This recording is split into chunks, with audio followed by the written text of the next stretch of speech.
Good evening, guys. It's Tiago's father, 89, here from the Red Sea Podcast. And yes, I am back in the infamous yellow shirt. Liverpool going to the finals with a 2-0 win over the Arsenal at the Emirates. We are in the semi-finals of the League Cup. We will dissect it on the other side of this intro. Tell the world we are Liverpool, champions of England. We've conquered all of Europe. We're never gonna stop. From Palestine to Turkey, we've won the fucking lot. Got Paisley and the Shankly, the fields of Anfield gold. We are unsupported, and we come from Liverpool. Yes, guys. Yes, we are back on your screens again, and we are celebrating a final. We're in the final of the League Cup, and I'm getting a bit of messages coming through from my Arsenal friends and family. One from my cousin, who's a big gooner, says fair play, and I've responded, the better team won. Yeah, chalk and cheese from last week, wasn't it?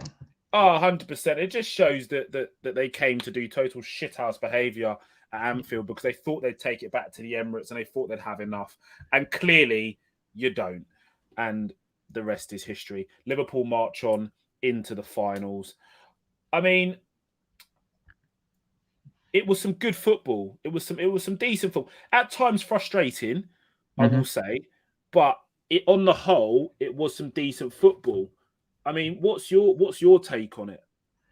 Yeah, I mean, to be fair, the first 25 minutes, I thought Arsenal were the better team. If I'm brutally honest, I think they had the Lacazette chance off the bar, but I felt that yes, we had possession, we had lots of little passes. Henderson demanding the ball 2 foot in front of someone else just to give it back, and we weren't really going anywhere. And Arsenal were definitely the more creative, but like you say, but once the kind of 20th minute came along, Jota got us 1-0 up, and we never really looked back from it. We took control of the game.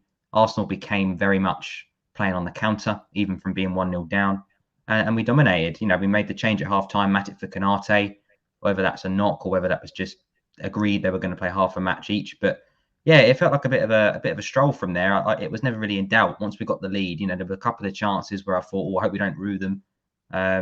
If Arsenal get one back, but Diogo Jota put the strawberry on top, didn't he? In the second half with a fantastic finish, never offside. VAR double check that, and yeah, off we go to Anfield South. Yeah, definitely. Anfield South is definitely the name. And look, I want to dissect the goals a little bit. So let's talk about the build-up play for the first goal, because it was played out from the back. It was a Liverpool goal all over with some sumptuous football. It was phenomenal, and like you say, Trent, I really like that. We've likened him to the Bayern fullbacks. They tend to come into the central midfield positions, which is something that we could probably improve on. Trent brings it out from right back. Strolls through the middle of the pitch. To be fair, finds Jota, and it was a similar goal to the De Bruyne goal against Chelsea last weekend. I felt, picked it up on the left, does the player, rides the challenge, but instead of curling it in that corner where Ramsdale is kind of setting himself ready to go that way, he flicks it back along the floor where no one expects it to go, and a fantastic goal. And we spoke about who's going to score the goals, didn't we, in the preview match? Who's going to step up and take that responsibility, and without Mane and Salah here. And we've mentioned Jota's not quite the same player without those two. Jota's most success has come through the middle with one of them, Mane and Salah either side of him. But playing on that left hand side today, he looked absolutely on fire, and what a fantastic goal, to be fair. In a big moment, he got us through. Against Leicester, he came on, got the winning penalty in that game as well, got a goal. But yeah, he's carried us to Wembley for me. So that first goal was needed. Like you say, it was a team goal in the build up, but that little bit of quality on the end of Jota was there was a lot to do, and he made it look very, very, very good. Yeah, I mean, it almost kind of trickled to the goal, didn't it? Some will say it was a bit of a scuff, but I think he meant, to reverse the ball to keep the keeper rooted. It did scuff a little bit off his other foot, but a goal's a goal. We're not gonna argue with that, and ultimately it puts us 1-0 up and very much in the ascendancy in the game. And Liverpool controlled large spells of the game, certainly through midfield. And obviously, I want to get to the Arsenal nearly chance where Fabinho's come across and he's made the last ditch challenge, because he was an absolute rock today, solid in possession, bringing the ball out, being the option for the goalkeeper. And we often talk about cues and triggers, and when that goalkeeper's got the ball, the defensive line splits, the fullbacks go higher up the pitch. Van Dijk and Matip or Konate, whoever, not go to the widest points of the box. And Fabinho was constantly dropping in there, showing and offering for the ball, which gave us the space to play out. And that's how, we were able to control and dictate the pace of the game. Before we get into the second goal, a player I want to single out for a little bit of praise as well was Curtis Jones. I thought that he was absolutely phenomenal today. He was very, very bright in terms of possession as well, ball retention, which we've needed. And we spoke about this. And certainly in the first leg, the reason why the first leg in the opening exchanges was so frantic, because there was no one in the midfield that was able to dictate the pace and the tempo of the game. It is shown today that Curtis Jones was able to do that in spells. Now, I don't think he is the finished article yet. By no means is he. But what he showed today is that he does have the ability, when trusted and when he's playing his best football, that he can get hold of the game in the midfield and actually control the game to allow us to have more ball and allow us to have more patient build-up. Yeah, it was a complete performance from Curtis Jones. I totally agree with you. Off the ball, the press was brilliant. Positioning was good. We've said the basics is maybe something he can improve on, but I felt he did the basics today, without possession, and his best strength is on that ball, running that tempo, looking for those passes, cutting inside, dribbling with the ball. And I thought he was superb tonight. Really, really made a claim for that third midfield spot, because, Thiago's struggling, Ox and Keita are struggling for form, consistency, and staying fit as well. So I think it's there for him. Elliott's not quite back yet. It's a shame, because Curtis Jones came straight in, didn't he, when Elliott got that knock, and then Curtis Jones had that really mysterious eye injury, and other bits and pieces kept him out. I think if he'd have avoided that, he would have probably been playing at this level and more. I think he would have played a lot more games and would have probably made that third position in the midfield his own, with lack of others kind of taking that shirt. But it's great to see him back in the team. Great to see him playing to that kind of level. Yes, it was a bit more of a stroll through kind of game, but they're the sort of players that make it a game like that. The players that dictate the tempo, look after the ball, and don't just play sideways passes, play forward passes, look interested, bring the fullbacks into play, because we've seen with Robertson and Gini Wijnaldum, they kind of had that relationship where Henderson and Trent on the other side have the same. Robertson would kick on, Gini would kind of fill in that gap, and we've not really had a midfielder there that Robbo has got used to playing with on that side, that he can trust to kind of look after his left back position when he decides to be left striker or left wing. So I felt Curtis Jones was very mature tonight, performance wise, and I was very, very impressed with him. I totally agree. And another player, a youth prospect that's come through the academy, is Cade Gordon. What do you make of his performance today? Because it was mixed. It was a mixture. Yeah. I mean, was the magnitude of the game too much for him? Possibly. I mean, he's kind of come out of nowhere, isn't he? He's not really kind of built his way up too much. It's straight in at the deep end for a 17-year-old. So I don't want to be too critical, because you're playing in a semi-final for Liverpool at 17. I mean, Jesus, that is some going. Well played. But he missed the big chance, didn't he? It was a Minamino style chance. Jota did some great work down the left-hand side, cut it back, put it on a plate, and he blasted it over the bar. He's got what a young, fit 17-year-old has. He's got pace, he's got ability on the ball, he's good with the dribble, he's interested, he's hungry. But I agree, he's definitely not the finished article yet. I don't really see him featuring too much when Mane and Salah return, if I'm honest. Whether we can get him out on loan to somebody for the remainder of the season, because I think he needs an Elliott-style Blackburn kind of loan. I think that would do absolute wonders for him. He's clearly got the talent, because Jurgen Klopp doesn't just chuck someone in, that's not good enough. And you look at the rest of the lineup tonight, other than Kelleher, who is kind of made that step to becoming the second goalie, every single other person in that team is the best full player that we can play in this game. Gordon's the only one that's kind of been chucked in there, and he's ahead of Minamino, and Williams has played on that side in a few cup games, so he's done very well to get into the team. But yeah, I don't want to be too critical of a 17-year-old, but for me, I don't think we'll see him too much more for the rest of this season, if I'm honest. Maybe in FA Cup. Yeah, I think you make a good point there as well, and I just want to dissect the opportunity to score as well. I mean, the run was absolutely superb. So, like you said, the ball comes in from that side from Jota, and there's the run off the back of the man as well to create the space for the opportunity.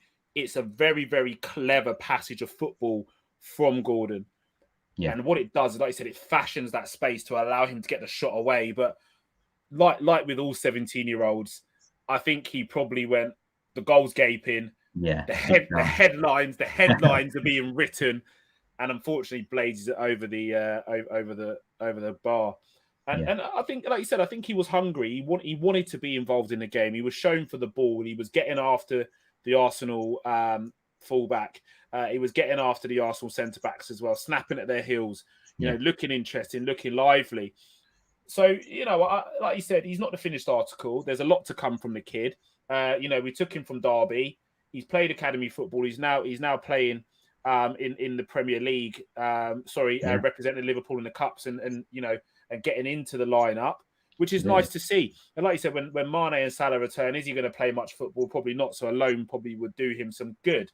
Another player through the academy who we should heap a little bit of praise on. Yeah. Caoimhin Kelleher. Spot on. I was worried. I was a bit surprised because we said last night, didn't we?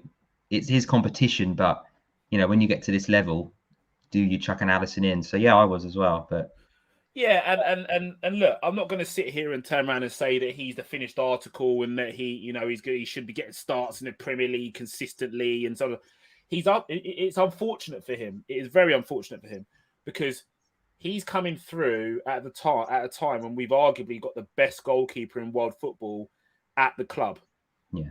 We've then gone and made inroads into getting Taffarel in, who is the Brazilian goalkeeping coach. Icon, he's an icon. Taffarel was for me was the one growing up with those blue Nike Tiempo boots and those blue Nike gloves. Yeah. And that green Brazilian goalkeeping shirt. He was the one for me, Taffarel. 1998. He kind of ignited my passion as a young goalkeeper as well. So to have Taffarel at the club is a huge thing. And again, under the recommendation of Alisson Becker. So Jurgen Klopp has been very vocal. They're trying to build a goalkeeping dynasty, were his exact words, at Liverpool Football Club, because we have got right the way through from the first team to, into the youth ranks. We've got some phenomenal goalkeeping talents.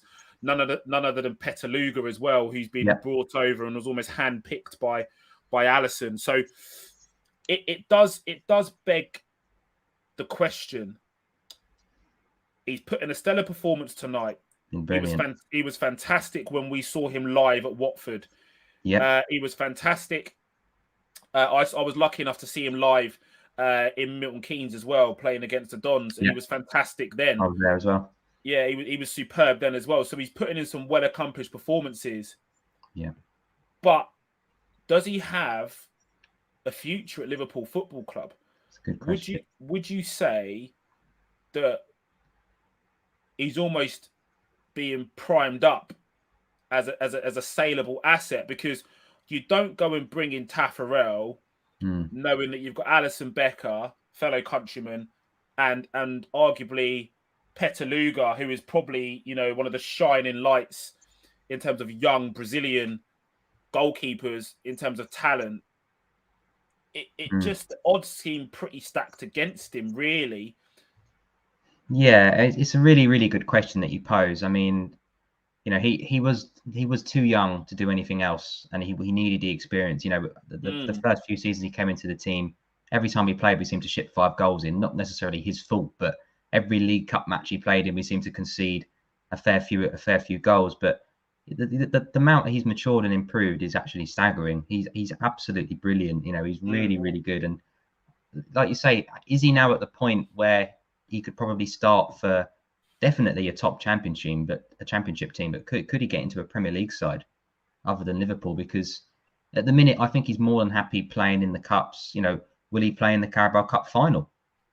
Massive question. But if he does, he's realistically only really going to play against Cardiff in the FA Cup, and if we get through that one, depending on who the opposition is, maybe he'll get another game. So that might be 3-4 games left of the season that he plays.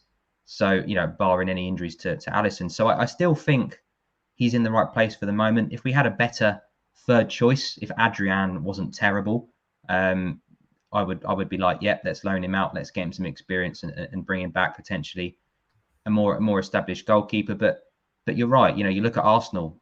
Tonight they had Martinez and Leno, and at some point, you have to make a decision. And the thing is with goalkeepers, there's one position, there's one place for the big games consistently. You don't get a rotation like a Konate, Matip, or the third midfield position, or the 4 into the front 3. So I think for now he stays. I think next season he probably stays again.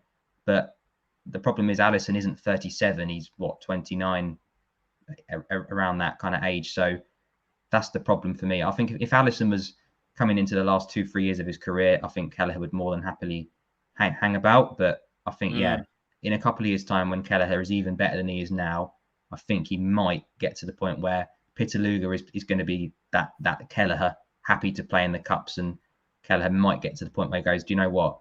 I could go and play for anybody in this league that's not in the top 6, 7, 8 teams, and I want to. Look, I just feel that it is kind of wrong place, sort of wrong time for him. Yeah. Goalkeepers play well into their 30s. Absolutely. Alisson Becker could be Liverpool's goalkeeper for another 7-8 years. Yeah. Quite comfortably. Yeah. And if you look at Queeveen's age, he's 23. Is he really? Wow. He's 23. So he's still young in terms of a goalkeeper, but in terms of a football player, you'd expect at 23 for him to be kind of forging his way now at 23. Yeah. So it's very, very difficult for him. And then you look at, Petaluga in terms of his age, because this is gonna come into it as well. Because Petaluga is hold on, how old is Petaluga? Petaluga's 19.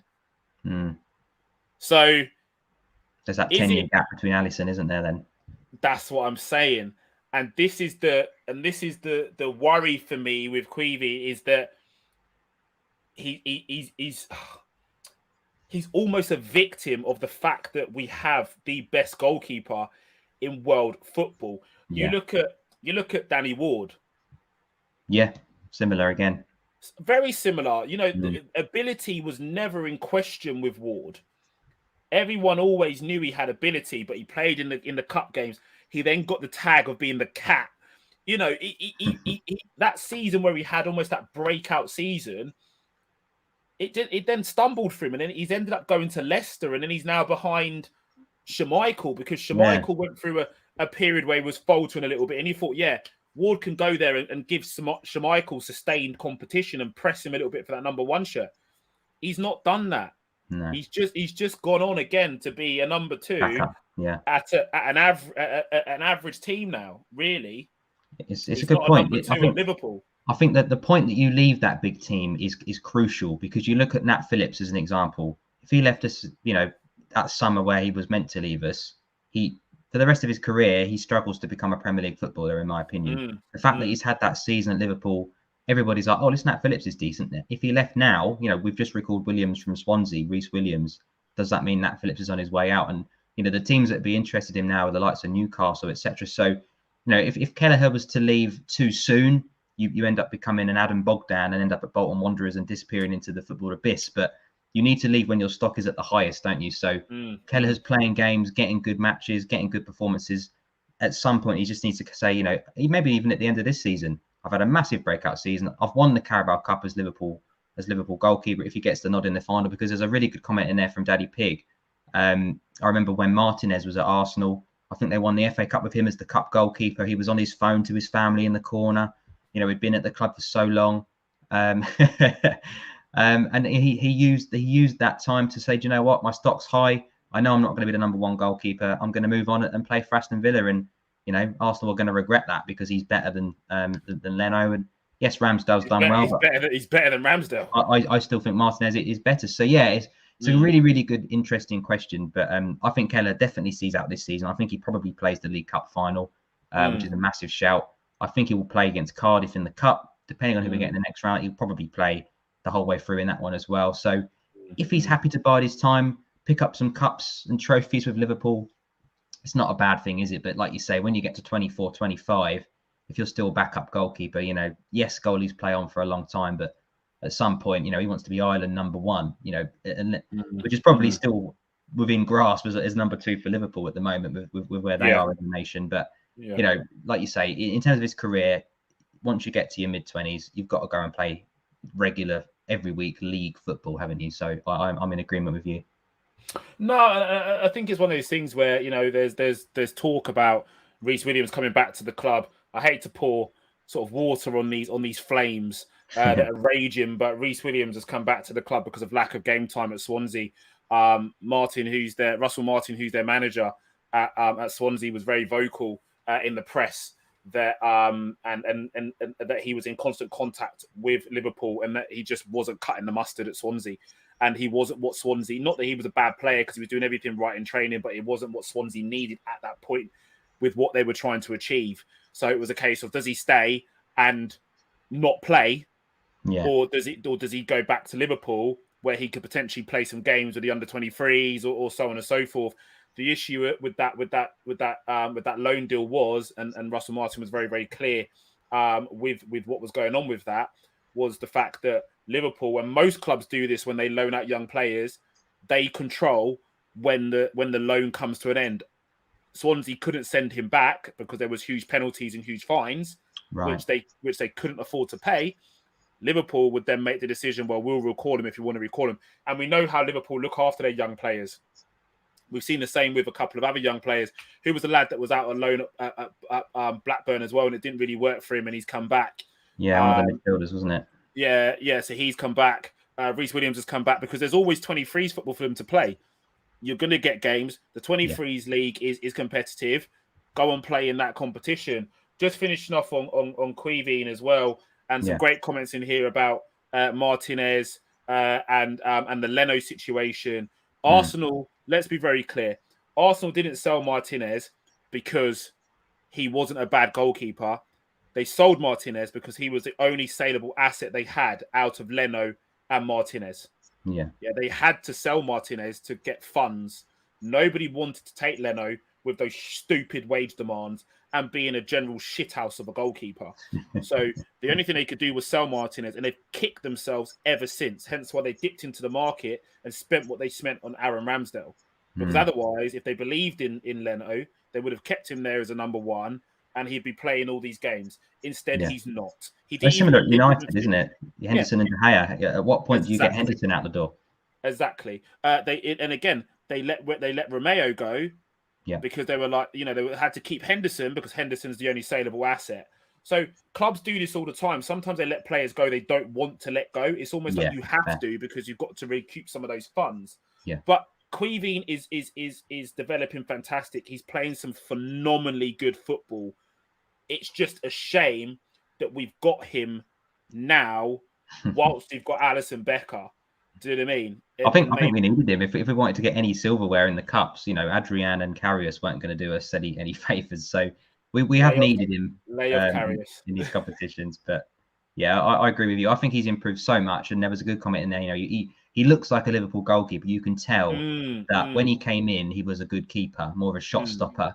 But now with his feet, he looks calm. He looks composed. He gets pressed. He doesn't care. His positioning is great. One, he tipped onto the bar. He knew exactly what he was doing. He got his angles spot on. So the coaching, the goalkeeper coaching department at Liverpool for me is absolutely phenomenal. Yes, I agree. And he's been fantastic. But like you say, how many more years does he say? Okay, the cups are good. At some point, you've got to move on. But yeah, I thought tonight he was outstanding. And like you said last night on the preview, that can Kelleher get a clean sheet at Arsenal? Absolutely. You backed him with chest that he would do, and you know, he's put in a fantastic performance because, you know, when he used to come into the team, the back four wasn't the back four. You know, it was a a bit mixture, disjointed. a bit disjointed. But you know, he played behind the first choice defence today, and he looked phenomenal. Didn't look troubled at all. And Arsenal weren't brilliant, but you know, if Alisson gets a knock here or there, or Keller has to come in for a Premier League or a Champions League game, you know, I'm not going to be particularly bothered because I think he would do a job. I agree. And look, a debate that's raging in the comments, and I have to say, I agree with it too. I do. I totally, and I've said this before. For me, I think, what was it? The game? What game was it? Did we lose the game where there was a game where Jota played centrally, and you and I were discussing this in the chat, and I was getting really frustrated with the spaces that Jota was occupying. When he plays number 9, he doesn't play number 9 in a way that we kind of need a number 9 to play. He doesn't. Yes, he'll press. Yes, he'll drop in and try and receive the ball. Try and win the ball back. But it's that run that drops in to almost fake to receive the ball to create the space in behind. He doesn't do it often enough for me, which then stunts our inside forwards. When he plays off the left in a wide position, that just gives him free rein to run at your defense. And look tonight, unreal. Look at the second goal was exquisite. The timing of the run was unbelievable. When you're being questioned that you're offside, the one or two things have happened. You're yards offside and you're running back from an offside position. Yeah. Or the run is so perfect that the linesman's going, fucking hell, I don't know, so I've got to stick the flag up anyway because I'm not sure. When a lino flags, and he's waving that flag, he's like, you're miles offside. Yeah. When he sticks that fucker up, not even he's convinced. And that's how good the run was. It was absolutely fantastic. The finish as well. Wow. Yeah. That's how you do it. I mean, I knew, even though they put the flag up, I didn't stop celebrating because I knew he was onside. You could tell. You could tell he was onside from the start. And Trent assists again. Two Trent assists again. You know, they put up that stat about, you know, assists since February 2018, and Muller's miles ahead because he played behind Lewandowski, who's just ridiculous. But and then it's Trent, and you think, wow, you know, I think, you know, we talk about youngsters coming through, Curtis Jones, Kelleher, Trent. You know, he is a youngster coming through. You know, I know he's the best right back on the planet, but he is a youngster coming through. He's 23? You know, he's not even, you know, prime is going to be 26, 27, 28. He's not even anywhere near his prime, and he's unbelievable. Can you imagine prime Trent? Fucking hell. It's disgusting. It's disgusting. Prime Trent isn't even worth like bare thinking about. That is unreal. And anything you can say is that, like, from a Liverpool perspective, we best be matching his expectations as prime Trent. I don't want a Steven Gerrard, Stevie G saga where he's the best player in the world playing in a bang average team and constantly having to rescue us week in, week out with the armband on. I don't want Stevie G point 2. We have to go and match this kid's expectation. We have to, because if he's playing this level of football now and he can only get better, and there's a good team around him, the sky's the limit. The sky is the limit.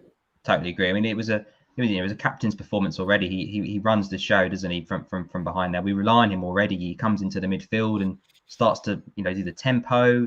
You know, he's learning off of Henderson, of how to become a leader. Milner, Van Dijk, these guys are all going to get to the same age at the same time. You know, Milner's already on his way, probably end of the season. So Trent is the natural next captain, isn't he? And like you say, I don't want him to have to carry his team for the next, you know, fight. When all these other players retire and it's only really him left from this group of players because he's the youngest lad. You know, I do agree with you. I do hope that we continue to be an absolute force, because again tonight I just thought, you know, we run out of superlatives for the lad, don't we? You know, 2 assists, the different assists, the difference that he can do. You know, the first assist, he's dribbled with the ball, he's come into the midfield and he's slotted it into Jota. The second one, gets his head up, looks for the ball. There's Jota on a plate over the top. He knows the run's coming. There you go, son. Jota's got the quality to bring it down on his chest and and finish it over the goalkeeper, which was brilliant. So I agree again with what you're saying. You know, I think Jota through the middle only works when Mane and Salah are either side of him. But when they're not there, yes, on the left hand side, 100%. You know, and like the comments are saying, for me, it's Jota, Salah +1. You know, Mane or Firmino, they are now behind Jota and Salah. It's them two against each other for that third position. So yeah, you know, Jota, the amount of goals he's scoring this season is just quite ridiculous. But the thing is, though, is I also prefer Jota from the bench. I prefer him from the bench. I really do. You know, some of the goals that he scored in the dying moments of games, or when he's come on, and so I really like him as an off the bench option, because I don't like him centrally. I mean, this comment says it all. Big shout out to you, because obviously you watched the show. Yeah, I was raging. I was raging. And the one time he did it, it created the opportunity. I just feel that that's an adaptation he can make to his game. And like, you know, am I some way clamoring for a Bobby 2.0 kind of style player? Maybe not. Yeah. Maybe we need to diversitize the way that the forward line plays. But I think that we're in a good position where we do have 4 options. We've always said that we'd like to see a 5th option. Yeah.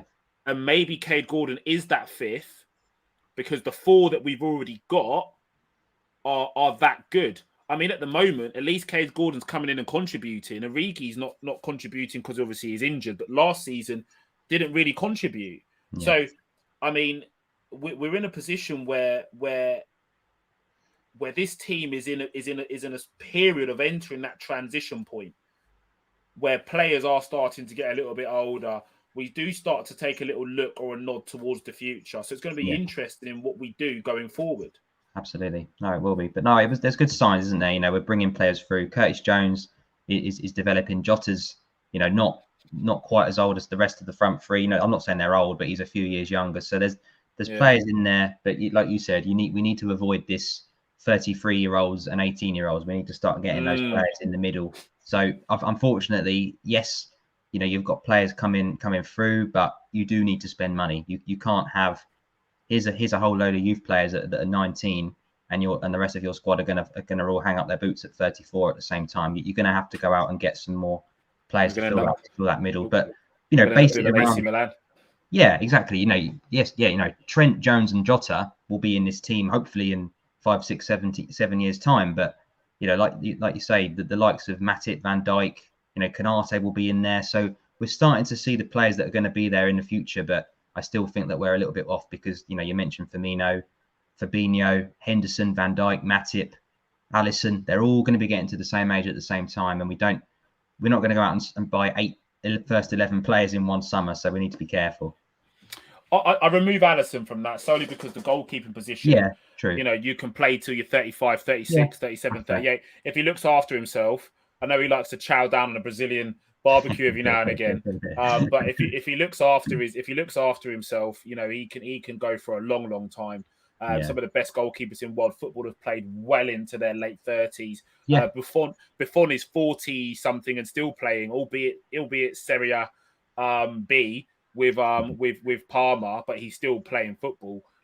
You know, and played at the highest level for a long time. So, you know, if you look after yourself, you can have a long career as a goalkeeper. But You're right. I do think we need to enter the market for those 20-somethings. Yeah. You know, like we spoke. Yeah, evening, mate. Yeah, those 20-somethings. So Definitely. We're into the final, and look, I want to give a little nod to that. You know, I don't want to wreck any final previews, but let's give a little nod to it because we're coming up against Chelsea. A team that is arguably in a little bit of difficulty. Yeah. The final isn't for a month now. 27th of February is the date. About 5 weeks or so, yeah. Yeah, it's 5 weeks or so.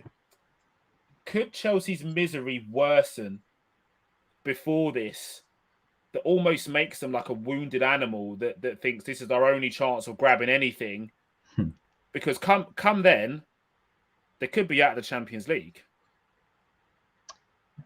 I think they won't have finished their tie. So, but they could be in a spot of bother. I mean, they've got Tottenham, they've got Plymouth. They then go to the World Club Cup on the 9th of February. So, that's going to be lots of travelling up until that point. They've then got Palace, they've then got Lille, and then they'll have Liverpool in the final. So, they should pick up some wins. They've got Spurs at the weekend. You'd think they'd win the World Club Cup unless they absolutely screw that up as well. But I think they'll be coming back. It weren't easy. Let's not sit here and make out that we walked it, because we didn't, because that final was stress. It was. I mean, the semi-final wasn't straightforward either, but exactly. Chelsea, I think Chelsea didn't win it last time they went, which was back in 2012. Where's it being played this year? I think again it's in Abu Dhabi or somewhere around that area. Because the heat is a factor. Oh, massively is. But yeah, obviously you're going to back the European team to win that. But if they come back having not won that, the heads are going to be down. That's a big chance to win that trophy. It's not the biggest trophy in the world. I know it says World Cup, but it's lovely to win. We loved adding that to our cabinet. Something we'd never won as a team before. So yeah, we'll see. They played their first leg at home to Lille in the Champions League. I think they would have improved their form by then. They've got Palace away, not easy, but not like Manchester City. So I think they will improve their form. But I think, to be fair, it just depends how they rotate, because we've mentioned the Chelsea attackers of Ziyech, Pulisic, Hudson-Odoi, Mount, Lukaku. They're all kind of a little bit wishy-washy. That none of them are scoring 10 goals a season. They're all kind of getting 2s and 3s. So I'm not too worried. I would back us to win a 90-minute, plus extra time final against Chelsea at Wembley. I think we'd have the favourite tags currently. Yeah, especially if can you imagine going to Wembley, Salah, Mane, Jota, all of those in there in the mix to choose from. Firmino in the mix to choose from. The midfield, Thiago, Fab, Hendo in the mix to choose from. The back four and the goalkeeper. Like, come on, boys. Yeah. It should make good reading. It should make good football. Just quickly, Paul Smith, big shout out to you. Yes, we have heard the rumours, and I'll be talking more about this on Transfer Tuesday because I've got some news. But yes, we'll get into that on Transfer Tuesday. Right. But I just think that it's good and to be in the final again. But I stand by my comments that I said in the last show. I don't want to end this period and look back on the Jurgen Klopp era. And the commentary said it, and the commentary said it today as well. Klopp seems pretty fixed on 2024. That he wants to be normal and he wants to do some normal things, as he says. It keeps on coming up that he seems pretty fixed that 2024 is when he wants to just be a normal civilian. And that worries me. It worries me massively. Because how prepared are Liverpool Football Club for the departure of Jurgen Klopp? Ultimately, I would expect that the people behind closed doors are pretty prepared for it. They'll have more of an inside track on it than we ever will do. We sit here in front of this camera, and we come on here and we discuss what our opinions and our thoughts are on how things should be. But 2024 is round the corner. It's round the corner. So I just think to myself, we want to head into that period, if he does depart the club, having won as much silverware as we possibly can. We don't want to sit here going, oh crap, we've had Jurgen Klopp for 9 years and we've won fuck all. We've played some great football, but we've won fuck all. That's not what we want. I think, like I spoke about yesterday, doubles, trebles, you want that in there. There's got to be one of those in there, or retaining. It's got to be one of those in there. Yeah, I mean, like you say, if he was to leave the club tomorrow, who'd you get? Graham Potter. Who's the next person coming in that's going to take us to the next level or maintain the level that we currently have? There isn't anybody there. So Gerrard's doing a good thing at Villa. He's not going to be finished in 2024 with his project there. That's going to be at least 4 or 5 years. Getting Villa to become a top 6, top 8 team, which I think he can do. So fingers crossed. I think Jurgen Klopp, with the whole COVID thing, I think he might just extend his stay just for a couple of years. We might get a 2026 out of him, and then he really, really will step aside. Because I don't see Jurgen Klopp doing, I don't see him managing into his 60s and 70s. I don't see him as one of those managers. I think he's full throttle, heavy metal kind of football. He lives and breathes it, doesn't he? And that's why he needs the sabbaticals, because he's there heading every ball on the touchline. So I think we can squeeze a couple more years out of him. I really, really do. I think he'll want to see the evolution of Liverpool 2.0. I don't think he'll want to leave us with a team of 34-year-olds. So, 32-year-old. I think we will get a bit more out of him. And by then, by 2026, I think Stevie G will roll in just about perfect timing. I don't want Steven Gerrard to manage the football club. I've said this before. I can't. My heart can't take it. Only because, and we'll head into the close of the show on this. Yeah. Only because of of the millennial fan base. People like my son. Yeah, my son. For those of you that don't know, I have got 3 children. I've got 3 boys.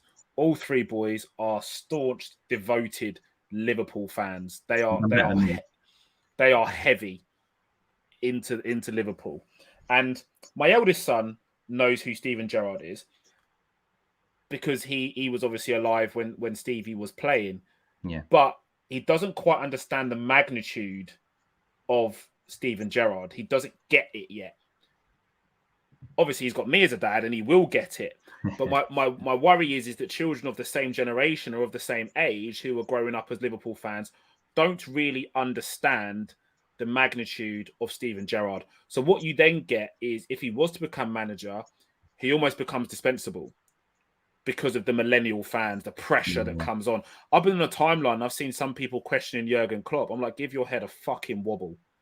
Do you know what I mean? Yeah. So it just worries me. And for that reason, I don't want our legend, the man that made it okay and made it cool to be a Liverpool fan, to be torn down in the same way that those Chelsea scumbags did to Frank Lampard.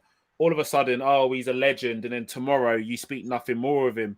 Oh, but he's still a legendary player for us. Bollocks. You guys are the most disrespectful fan base to him as a manager. You disrespected him, and I just couldn't see that from our fan base. And we're not like that as fans. I know we're not. We have a lot of empathy. We're very compassionate. In that way. But I just feel like the way football's going at the moment, and the way that the new fans are, they want instant success. They're not prepared to wait for it. They're not prepared to wait for a project. Yeah. And this is why all these rumors of like managers like Tuchel getting sacked are already running round after him being in charge for will he be in charge for the final? Will he be there still by the 27th of Feb? And like you say, my family derby, me and my son, I'm hoping to get tickets. That'd be brilliant.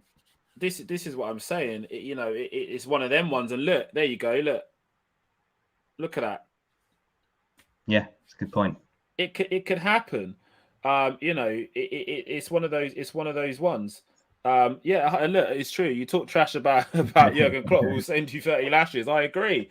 But there are fans out there, and you have to respect fan opinion, because we are running a fan opinionated show. So you have to respect fan opinion. Everybody has their views on this illustrious, beautiful club, but sometimes it's just like, wow. do you know what I mean? No, it really is. It, like you say, tonight was a great performance. It was good to see a little bit of a mixture, bringing in Jones, Gordon, Kelleher, and all having good games, getting to the final. And like you say, I can't take another loss. We got to the Champions League final first time around, lost it, then won it. We've got to the League Cup final under Klopp, lost it first time. We're now in it for the second time. It feels like this is the chance we're going to get to actually win some more silverware. Domestic cup wise, because we've not really done anything in domestic cups other than that final under Klopp at all. We fell at the semi-final hurdle, I think, 3 times in this competition under Klopp's stewardship. So it feels like the timing's right. It feels like Liverpool v Chelsea, hopefully we'll be in a good place. We won't have any more major injuries. Elliott could even be back in the squad, in and around the team by then as well, which would be brilliant. So it's not going to be an easy game. Wembley games are normally quite boring. I don't think the pitch is brilliant. It's quite large and it's quite slow. It might be a 0-0 or a 1-0. Even a penalty shootout wouldn't surprise me. But we've had some good games against them. The semi-final of the FA Cup in 2006 was another good one. I think Garcia was on the score sheet again on that day. Obviously, semi-final against them, and loads of games in the Champions League. But yeah, a final against Chelsea. I think I can't remember if we've played them in a final of a cup for a while. I know there was a semi-final with Andy Carroll as well, where we just missed out. But it's been a while since we played them in a final. I think, unless I'm forgetting one. Someone in the comments might remind me. But yeah, it feels like a good game. You know, League Cup, two big teams, two teams that are probably going to come in the top three. You know, if Man City go out of this competition, which they did, you'd expect those two to reach the final. And you know, you looked at the semi-final draw; those were the two teams that I think everybody saw, you know, getting through to the final. So yeah, I'm really looking forward to it, and I really hope and I really think that we can just add that extra trophy. You know, and it doesn't make this season a success, but it definitely, you know, is a big tick, you know, in the right direction. And if it's all we win this season, it's better than nothing. But I think more so, it gives you the momentum to go on and kick on and win something else. So we're in the final of the League Cup. We won against Brentford. We're looking to go against Palace on Sunday. We win that. We're 5 points behind City. Yeah, we don't all our games without Mane and Salah so far. It's been impressive. Is it 5 points behind City if we win that?